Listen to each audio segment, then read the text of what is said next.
Doctor గారు, మన ప్రతి బులెటిన్లో సామాజిక పురోభివృద్ధికి, మానవ కళ్యాణానికి తోడ్పడిన ఒక ప్రముఖ మహనీయుని గురించి చెప్పుకుంటున్నాం కదా. ఈసారి ఎవరి గురించి చెబుతున్నారు? ప్రిమేల మహత్యాలనేవి లేనే లేవు. ఎవరైనా మహత్యాల పేరిట ఏమైనా చెబితే అవి ఏదో చూపిస్తే, ఇప్పుడు నిప్పు మీద నడుస్తాడు అనుకో, నిప్పు మీద నడవడం, వాడు నిప్పు మీద నడిస్తే కాళ్ళు కాలవు అని చెప్పాడు అనుకో, వాడు మహత్యంగా చెప్పచ్చు. ఇది మహత్యం కాదయ్యా, ఇది సైన్స్ ప్రిన్సిపల్. అంచేత మహత్యాలు అనేవి అసలు లేనే లేవు. ఎప్పుడైనా ఏదైనా మహత్యాలుగా చెప్పేవి ఏమైనా కొన్ని ఉంటే వాటి వెనకాల సైన్స్ ప్రిన్సిపల్ ఉంది, కానీ ఏ రకమైన దైవ మహత్యం లేదు, దైవశక్తి లేదు, ఏ మహత్యం కాదు. దట్ ఈ ఓన్లీ సైన్స్ ప్రిన్సిపల్. ఇప్పుడు నిప్పు ఉందనుకో, నిప్పు మీద కనకనాడే నిప్పు మీద నడుస్తారు. నేను నడిచాను, కాళ్ళు కాలవు, నేను చాలాసార్లు నడిచాను. అది ఏం లేదు, దానికి ఒక గ్లోబాయిడల్ యాక్షన్, ఒక ఫిజిక్స్ ప్రిన్సిపల్. బాగా నిప్పు బాగా వేడి నిప్పు కాలేసి మన కాళ్ళు ఇలా పడగానే ఈ కాళ్ళలో ఉన్నటువంటి తేమ వెంటనే ఆవిరైపోయి ఒక పొరగా ఏర్పడుతుంది. నిప్పుకి కాలికి పాదానికి మధ్య ఒక పొరగా ఏర్పడుతుంది. అది కొన్ని సెకండ్లు మాత్రమే ఉంది. వాడు ఒక 5 సెకండ్లో 10 నిమిషాల్లో 10 సెకండ్లో నుంచడం కాళ్ళు కాలుతాయి. ఇలా నడుచుకుంటూ వెళ్ళిపోవాలి, కాళ్ళు వేసుకుంటూ అలా వెళ్ళిపోవాలి వేసుకోవాలి. అంతేగాని చక్కగా తాపి అంటే కుదరదు, కాళ్ళు కాలుతాయి అప్పుడు. ఎందుకంటే ఆ పొర వెంటనే ఆవిరైపోతుంది. అది ఆవిరవనంత వరకే వాడు ఉంటారన్నమాట. అనగా అదేనా దాని మీద నిప్పు పోయి గుండం వేసి ఒక పర్లం దూరం గుండె నడుస్తాను లేవన్నాడు. 10 మహా అయితే 10 అడుగులు నడవగలడు. తర్వాత ఇంక ఒంట్లో నీరు అయిపోతుంది. ఇది సైన్స్ ప్రిన్సిపల్. దాన్ని ఎవడైనా వాడు అల్లాహ్ అక్బర్ అని వాడు గంతులు నడిచినా, హరహర మహాదేవుని ఇంకోటి నడిచినా, నువ్వు దేవుడు లేడు, దెయ్యం లేదు, ఎంత మహత్యం లేదు, మనము నడుస్తాం. ఏం లేదు. అంతేత మహత్యాలనేవి అసలు లేవు. మహత్యాల పేరు చెప్పే కొన్నేమో అబద్ధాలైన అవుతాయి, జరగను నిజాలు జరుగుతాయి, అబద్ధాలైన అవుతాయి, పుకార్లైన అవుతాయి. లేకపోతే ఏనా చేసేదైతే సైంటిఫిక్. నిప్పు గురించి చెప్పాక నిప్పు నడవడం అనేది సైన్స్ ప్రిన్సిపల్ అవుతుంది, సైన్స్ అవుతుంది. అంతేకాని కాదు అని చాటి చెప్పిన వ్యక్తి అబ్రహాం టీ కొవ్వూరు. అబ్రహాం టీ కొవ్వూరు అని అందరూ తెలుసు. ఆయన ప్రముఖ రేషనలిస్ట్. ఆయన గురించి మనం తెలుసు. ఈయన పుట్టింది మాత్రం ఇక మన ఇండియాలోనే కానీ జీవితకాలం అంతా చాలా వరకు సిలోనే జరిగిందన్నమాట.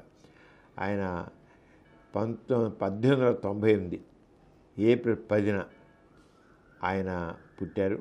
ఆయన పుట్టిన అబ్రహాం కొవ్వూరు కేరళ రాష్ట్రంలోని తిరువెల్లాలో జన్మించారు. కేరళ పుట్టారనమాట.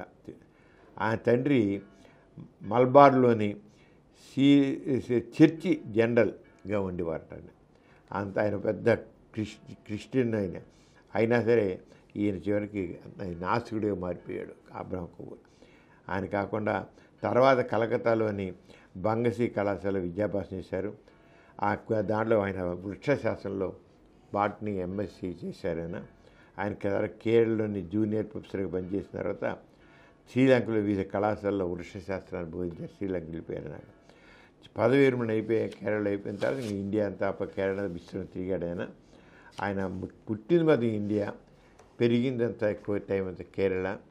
చేసింది మాత్రం సైన్స్ గురించి మూఢనమ్మకాల వ్యతిరేకం గురించి, మహత్యాల వ్యతిరేక ఉద్యమాలు నడిపాడు బాగా.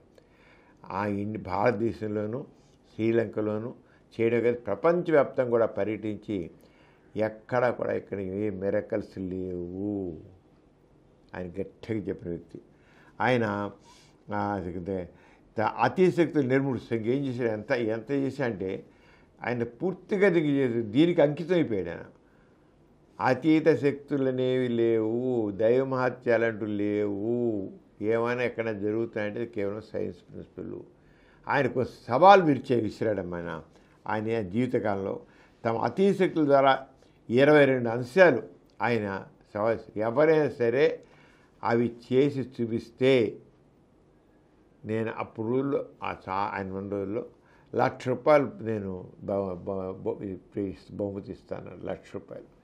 ఆయన బతుకున్న కాలంలో ఒక్కడు కూడా మేము ఈ నీ సవాల్ని మేము ఛాలెంజ్గా తీసుకుని చేస్తున్నాను ఒక్కడు దొరకల. ఆయన ఏం చేశాడంటే ఇప్పుడు మహత్యాలని చెప్పి నేను ఆయన ఛాలెంజ్ చేశాడని 22 చేశాడు. ఒకటేంటి, ఒక కవర్లో సీల్ వేయబడిన కరెన్సీ నోట్ యొక్క సీరియల్ నెంబర్ చెప్పాలి. నీకు మహత్యం ఉందంటున్నావు కదా, దైవశక్తి ఉందంటున్నావు కదా, నేను ఒక నోటుని ఒక కవర్లో పెట్టి సీల్ వేస్తా, నువ్వు దాని నెంబర్ చెప్పు. నోటు నెంబర్ ఉంటుంది కదా, ఆ నెంబర్ చూద్దాం. ఛాలెంజ్. నువ్వు చెప్పావు నీకు దైవశక్తి ద్వారా, అతిశక్తి ద్వారా, టెలిపతి ద్వారా నువ్వు తెలుసుకోగలిగి చెప్తానంటారు. చాలామంది టెలిపతి ఉంది, అతిశక్తి ఉంది, మేమంతా చేస్తామని అంటారు. అదంతా అబ్బక్కని చెప్పాలి. అది అలాంటివి లేవు అని. అలాగే కరెన్సీ నోటుకు అదే సీరియల్ నెంబర్తో సరిగ్గా అలాంటిది మరొకటి సృష్టించడం. కవర్లో పెడతాడు. అలాంటిది మరి నువ్వు నీలో అతిశక్తిని నేను చేస్తానంటే దొంగలోడు కాదు నువ్వు. మరి నీకు మహత్యం ద్వారా నువ్వు ఏదో సృష్టికి ప్రతి సృష్టి చేయగలంటావు కదా, అంటారు కొంత సృష్టికి ప్రతి సృష్టి చేస్తాను. నువ్వు మరి అదే నోటు, అదే రంగా, అదే సీరియల్ నెంబర్ నువ్వు చేసి చూపించు. అదో ఛాలెంజ్. అలాగే భగభగమండే నిప్పుల్లో అర్ధ నిమిషం సేపు దైవ సహాయంతో కాళ్ళు కాలకుండా స్థిరంగా నిల్చోవడం. ఇంతకు చెప్పా కదా, 3 సెకండ్లు 4 సెకండ్లే కాదు. నేను ఛాలెంజ్ అర్ధ నిమిషం కంటే నిమించి దైవం ఇంతకు మా నిప్పు మీద ఆడడం దైవమహత్యం అంటున్నాం కదా, ఆ దైవమహత్యంతోనే నువ్వు అర్ధ నిమిషం నిల్చో. నిప్పు కదలకుండా అర్ధ నిమిషం నిల్చో. మరి దేవుడు నీకు ఎంత సహాయం చేస్తాడో చూద్దాం. అర్ధ నిమిషం అంటే 30 సెకండ్లు. మామూలుగా 4-5 సెకండ్లో మనం నడిచేస్తాం, స్టెప్ వేస్తాం, చేసేస్తాం. నువ్వు 30 సెకండ్ల కాలం పాటు నిల్చోచాలి. అంటే ఈ మహత్యాల పేరు చెప్పండి. ఏంటని మహత్యం? అది సైన్స్ మిషన్ తీసుకొచ్చి మహత్యాలు చెప్తాను, డబ్బా చెప్పడం కనుక. అలాగే తాము అడిగిన ఏ వస్తువునైనా శూన్యం నుంచి సృష్టించడం. ఇప్పుడు బాబాలంతా అంతే కదా, చేతులు ఇప్పుడే ఉంగరాలు, విభూది, లేదా చిన్న చిన్న గొలుసులు అవి ఇస్తారు చేసి. మేము అడుగుతాం ఫలా దేవమని, నువ్వు ఈ చూద్దాం, నువ్వు దయచేసి నీళ్ళు మహత్యం ఉందంటే సృష్టిస్తా అంటావు కదా. సృష్టించే సత్యం ఉన్నాడు, నేను సృష్టిస్తాను అంటాడు. ఏం మేము అడిగి సృష్టించుద్దాం. మీ అడిగి సృష్టించాలి. నువ్వు దాచుకుంది మాకివ్వడం కాదు, నీదే దాచుకుని మాకివ్వడం అదేం గొప్ప. నువ్వు దాచుకున్నది గాడి ట్రిక్కు అంటే. అలా కాకుండా వాడు సృష్టించడం. అలాగే కేవలం చూపులు లేదా మానశక్తిని ఉపయోగించి గట్టి ఉసురు కదలకుండా చేయడం, వంచగలగడం. ఓ స్పూన్ ఇస్తాం, అలా ఎంత శక్తి ఉంటుందంటే నేను ఇలా దీక్షగా చూస్తే అది ఇలా వంగిపోతుంది అనేవాళ్ళు ఉన్నారు. నా దృష్టికి ఎంత శక్తి ఉందంటే నేను ఇలా చూస్తే అది మండిపోతుంది, భగవం మండిపోతుంది అని అంటుంటారు. మరి నీకు అలా ఉంటే ఒక వస్తువుని, గట్టి వస్తువుని నువ్వు దీక్షగా చూసి నీలో నీ దృష్టిపై ఆ శక్తి ఉందంటే అది వంచే చూస్తాం. వంచి నీ చూపు చూసే ఛాలెంజ్ అన్నాడు. ఇవన్నీ చేసేవి నేను అన్నీ ఎంతమంది బాబాలు ఉన్నారు. ఒక బాబా ఒక దానికి ఇప్పుడు సత్యాపనకు విభూది, ఉంగరాలు, గొలుసులు అవి ఇస్తుంటాడు. అన్ని ఆయన ఆ గాడి టిక్కులు నేర్చుకుని చేసేవాడు. అలాగే ఒక్కో బాబా ఒకటి చేస్తుంటాడు. నాకు దృష్టి ఉంది, మంచి పవర్ఫుల్ దృష్టి ఉంది, నాకు దివ్య దృష్టి ఉంది అని అంటారు. ఆ దృష్టి చేత నీకు అడిగిన ఏ వస్తువు అది కేవలం చూపులు లేదా మానశక్తిని ఉపయోగించి గట్టి వస్తువుని కదపడం లేదా పంచగలడం. టెలిపతి ద్వారా అంటే కేవలం భావశక్తి ద్వారా మరో వ్యక్తి మనసులోని ఆలోచన తెలుసుకోవడం. నాకు తెలుసు, టెలిపతి నాకుంది, నీ మనసులో మాట ఏముందో నేను చెప్తాను అంటుంటాడు. నీ మనసులో మాట నేను తెలుసుకుంటా, నాకు టెలిపతి ఉంది అని అంటారు. మరి టెలిపతి చెప్పి చూద్దాం. నేను మనిషిని పెడతాను, లేదు నా మనసులో మాట చెప్పి, లేదు నేను నన్ను నమ్మవచ్చు, ఇంకా మనిషి కూర్చో, అది మనసు మాట అవును కాదు చెప్పలాగా టెలిపతి ద్వారా. అని నువ్వు టెలిపతి గొప్ప పోయి చెప్తావు కదా. అదే శస్త్రచికిత్స ద్వారా కోసి వేయబడిన ఏ శరీర భాగానైనా ప్రార్థన, ఆధ్యాత్మిక శక్తులు, మంత్రించిన జలం, పవిత్రమైన విభూది లేదా ఆశీర్వాదం వల్ల ఒక్క అంగుళమైన ప్రియుడు చెవి. ఇక నరికేసే చెయ్యి. ఇక నరికేసిన తర్వాత ఈ చెయ్యిని నువ్వు నీ భగవత్ శక్తి అంటావో ఆశీర్వాదం అంటావో ఏం చేస్తా అంటావో ఒక్క అంగుళం పెరిగేసి నువ్వు చేస్తాను కదా మంత్రి నీడిపోయి ఇంకేం చేస్తావు చెయ్యి. ఛాలెంజ్. అదేదో న్యాచురల్గా పెరిగేదాకా కూర్చోడం కాదు. నీలో శక్తి ఉన్నావు కనుక శక్తి ఉన్నప్పుడు నువ్వు దాన్ని పెరిగేటట్టు చేయాలి. నరికివేయబడిన పోయింది, చేయిపోయింది. మేము నీలో శక్తి ఉన్నాడు చేసి చూపించు, పెరిగేటి మామూలు చూపించు, కొలుస్తాం. ఏది పెద్ద చేస్తాం. ఎందుకంటే బాబాలందరూ ఇలాంటివి చెప్తే ఇలాంటి ట్రిక్కులు చేస్తారు. యోగశక్తి ద్వారా భూమికి ఎత్తుగా గాల్లో తేలియాట. కొంచెం చెప్తారు గాల్లో లేచి కూర్చుంటాడు, పద్మాసనం వేసుకుని గాల్లో లేచి తేలియాడతారంటారు. మరి నువ్వు యోగా ద్వారా చేస్తూ ఉంటావు కదా, గాల్లో లేస్తూ ఉంటావు కదా, చెయ్యి చూద్దాం. యోగాశక్తి ద్వారా భూమికి ఎత్తుగా గాల్లో తేలియాడట. నీ యోగా గొప్ప అండి. యోగాశక్తి ద్వారా 5 నిమిషాలు హృదయ స్పందన ఆపడం. గుండెని 5 నిమిషాలు ఆపేసాయి, గుండెని ఆపేసాయి. మేము ఈసీజీ పెడతాం, ఇంకోటి టెస్ట్ చేస్తాం, నీ ఆయన గుండె పరితో పనిచేసే చూస్తాం, చెప్పేస్తాం. గుండె పనిచేసే టెస్టులు కూడా అన్నీ ఉన్నాయి కదా. 5 నిమిషాలు ఆపు. నీ యోగా గుండెని ఆపాలి 5 నిమిషాలు. నీటి మీద నడవడం. మరి క్రీస్తు సముద్రాన్ని అలాంటి చీరిపోయింది, అలా నడిచేసాడని చెప్తారు కదా. క్రీస్తు సముద్రాన్ని చేసాడు, నడిచి వెళ్ళిపోయాడు అంటారు. కొంతమంది అలా చెప్పేవాళ్ళు కూడా నీటి మీద నడుస్తాం మేము మా ధ్యాన మా యోగాశక్తి ద్వారా అని చెప్పేది. ఇప్పుడు ఈ చెప్పినట్టు అనేక మంది బాబాలు ఉన్నారు, ఇలాంటి ఛాలెంజ్లు చేస్తారు. అందుకే అలాంటి వాళ్ళకి ఈయన ఛాలెంజ్ చేశాడు. నేనేమంటా, నేను టెస్ట్ చేస్తాను, నువ్వు చెయ్యి. కబుర్లుగా చెప్పేది. అంచేత నీటి మీద నడవడం, శరీరాన్ని ఒకచోట విలిపెట్టి మరో చోట తాను కనబడడం, ఇక్కడ మనిషి ఒక చోట కనబడడం ఛాలెంజ్ చేసిన నేను. యోగశక్తి ద్వారా అరగంట సేపు ఊపిరి పీల్చకుండా ఆపడం, అరగంట సేపు ఊపిరి పీల్చకుండా ఉండాలి.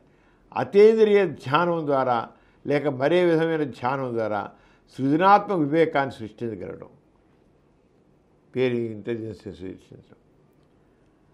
పునర్జన్మ ద్వారా కానీ లేదా ఏమైనా శక్తి ఆమె ద్వారా కానీ తెలియని భాష మాట్లాడడం. చెప్తారు కదా మన పునర్జన్మ భాష, ఎదుటి భాషలు ఏ భాషను మారుతూ ఉంటారు. కొంత బాబు ఆయన నువ్వు జపాన్ వాడు వస్తే జపాన్ భాషలో మాట్లాడేస్తాడు, చైనా వాడితే చైనా భాషలో మాట్లాడతాడు. సత్యవ గురించి కూడా చెప్పేవాడు. ఆయన ఏ దేశం వాడు చేసిన తర్వాత ఆ దేశ భాష మాట్లాడేస్తాడు. అన్ని అబద్ధాలే, ఎవడు మాట్లాడు, నిజంగా అక్కడ మాట్లాడు ఎవడు ఉండు, కానీ ప్రచారం చేస్తారన్నమాట.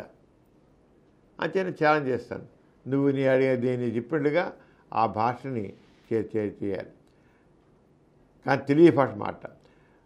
ఫోటో తీయటకు వీలుగా దెయ్యాన్ని కానీ ఆత్మ కానీ చూపడం. దెయ్యాలు ఉన్నాయి, ఆత్మ చూపిస్తూ ఉంటారుగా, ఫోటో తీసి చూపించు మాకు, ఆ దెయ్యాన్ని చూపించు, ఆత్మను చూపించు.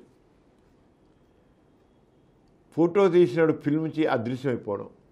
ఫోటో మా అదృశ్యం చేసేస్తా అంటారు కదా, ఒక ఫోటో తీస్తాను నేను, ఆ ఫోటో మిషన్ అదృశ్యం చేసి చూస్తాను. లేకుండా మనిషి అదృశ్యం చేయడం కాదు, ఫోటోలు చేసి చూద్దాం, మనిషి అదృశ్యం ఎలా చేయలేవు. అంచేత తాళం వేసి గదిలోంచి దైవశక్తి ద్వారా బయటకు వచ్చేయడం. నేను తాళం వేస్తాను, గదిలో బయట రా చూస్తా. దైవశక్తి ద్వారా ఎక్కడికైనా వచ్చేస్తాను చెప్తుంటారు కదా. అంచేత నేను తాళం వేస్తాను, ఆ తాళం గది నుంచి బయట రా చూస్తాను. నీ దైవశక్తి ద్వారా పదార్థాలైనా అతిశక్తి ద్వారా బరువును పరిమాణాన్ని పెంచగలగడం. అతిశక్తి ద్వారా ఈ పదార్థాన్ని బరువు పెంచుతాను. కిలో వస్తువుని 5 కిలోలు చేస్తాను. చేసి చూద్దాం, నీ ధ్యానశక్తి ద్వారా చేస్తుంటాం అంటే ఆయన చేసే ఛాలెంజ్లు అన్నమాట. దాచిన వస్తువును అతిశక్తి ద్వారా కనుగొనడం. ఇలా మూసిన ఏంటో చెప్పు, నా గుప్పెట్లు ఏముందో చెప్పు. ఆయన చేసే ఛాలెంజ్లు అన్నమాట. ఆయన బతుకుండగా ఒక్కడంటే ఒకటి రాచేది, ఒక్కడంటే ఒకటి రాచేది.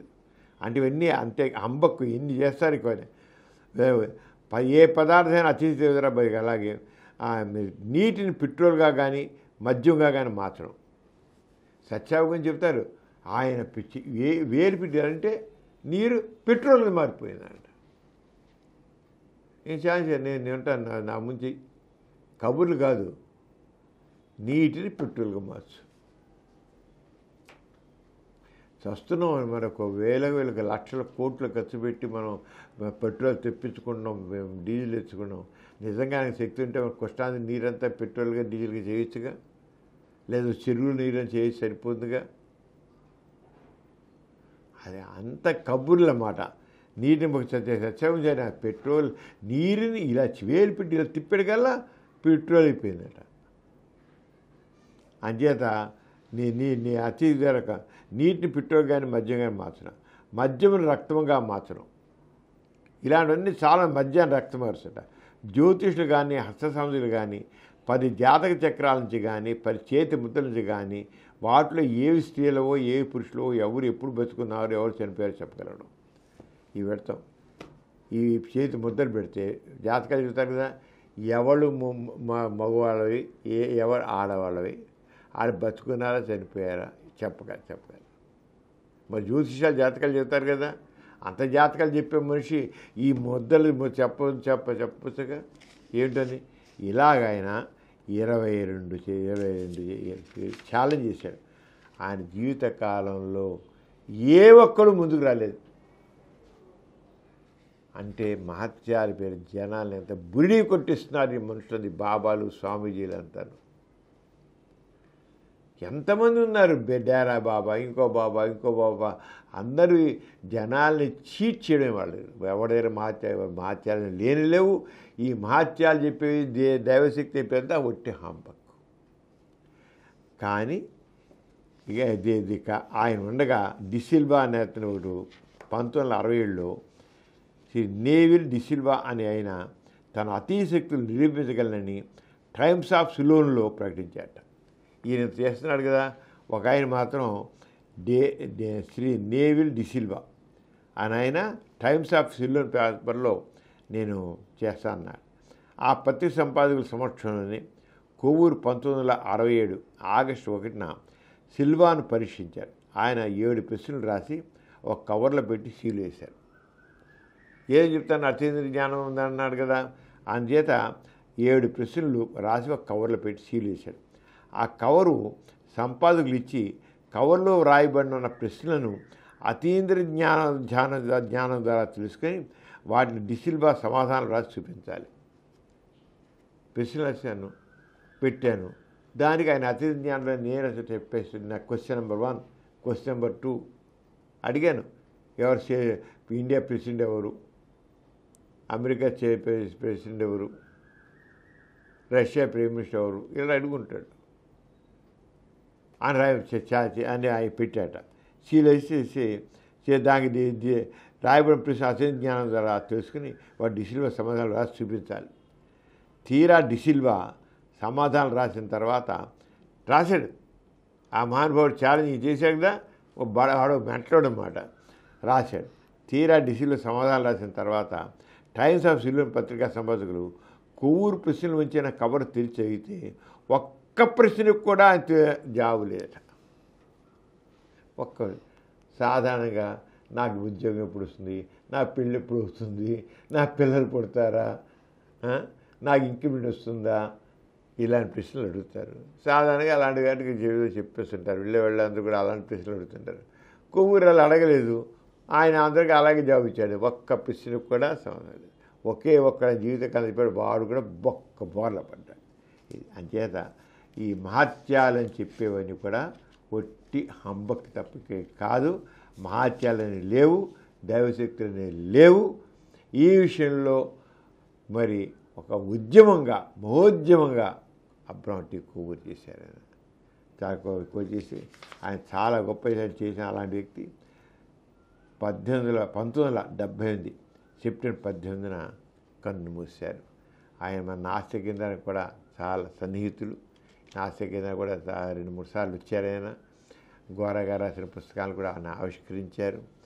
ఆయన మన నాస్తిక చాలా సన్నిహితులు అన్నమాట.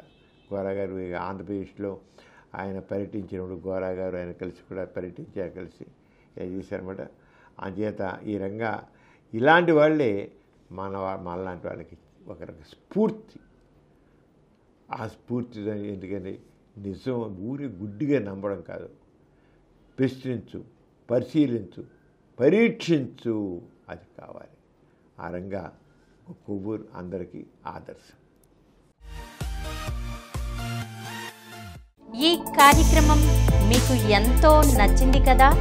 ఇటువంటి మరిన్ని వీడియోల కోసం అనతి కాలంలోనే 20 కోట్లకు పైగా వ్యూస్ సాధించిన సమరం ఛానల్ సమర్పించు పాజిటివ్ ఎథియిజం తెలుగు ఛానల్కు సబ్స్క్రైబ్ చేయండి, లైక్ చేయండి, మీ ఫ్రెండ్స్కి షేర్ చేయండి. అలాగే ప్రక్కనున్న గంట సింబల్ని ప్రెస్ చేయడం మర్చిపోకండి.